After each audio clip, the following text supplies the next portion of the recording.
Hello guys, welcome back to my YouTube channel. आज इस video में हम डिस्कस करने वाले हैं प्रोफेशनल एथिक्स के इम्पोर्टेंट लॉन्ग क्वेश्चंस।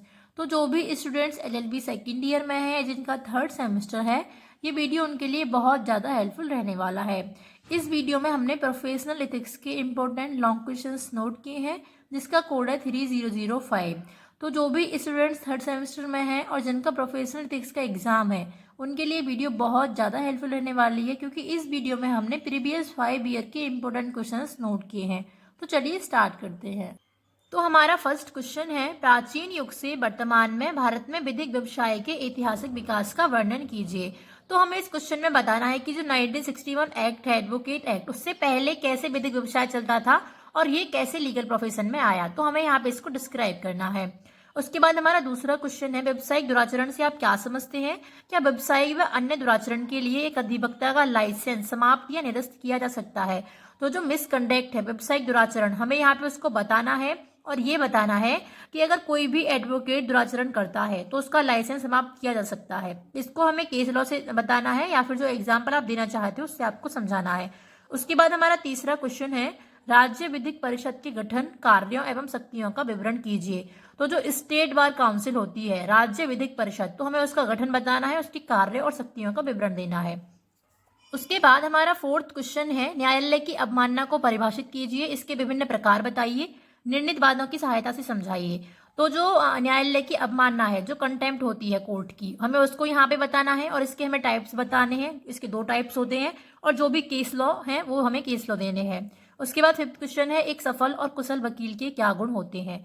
तो ये जो क्वेश्चन है ये शॉर्ट में और लॉन्ग में कई बार पूछा गया है। तो हमें एक सफल एडवोकेट के गुण बताने हैं हमें।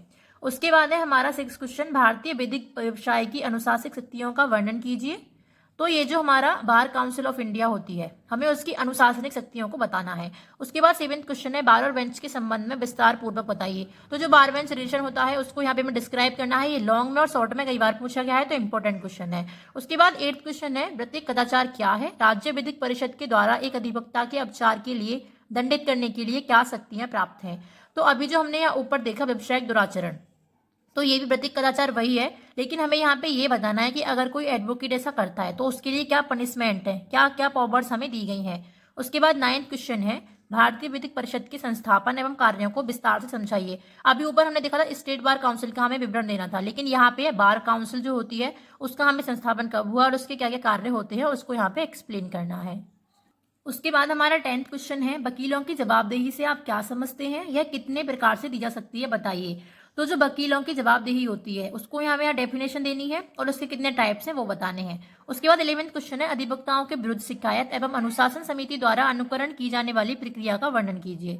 उसके बाद 12th क्वेश्चन है, भारतीय विधिक परिषद के क्या अधिकार है, वर्णन कीजिए। तो जो बार काउंसिल ऑफ इंडिया है उससे कोई ना कोई क्वेश्चन जरूर आएगा, या तो उसके अधिकार आ सकते हैं, उसका संस्थापन आ सकता है, उसकी शक्तियां पूछी जा सकती हैं, पूरा एक क्वेश्चन करके पूछा जा सकता है। मतलब बार काउंसिल ऑफ इंडिया से कोई ना कोई क्वेश्चन जरूर ही पूछा जाएगा।